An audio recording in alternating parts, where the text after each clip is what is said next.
ఈరోజు ఒక మంచి హెల్దీ కేక్ చూపిస్తున్నాను. అది కూడా ఓవెన్, ఎగ్, మైదా లేకుండా చేసుకుందాం. దానికోసం ఒక మిక్సీ గిన్నెలో 1 కప్పు ఉప్మా రవ్వ, అలాగే అదే కొలతతో షుగర్ వేసుకొని మిక్సీ పట్టుకోవాలి.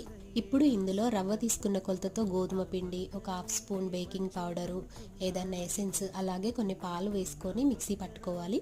తర్వాత కొంచెం ఆయిల్ వేసుకొని మళ్ళీ మిక్సీ పట్టుకోవాలి. చూడండి, ఈ విధంగా ఉండాలి.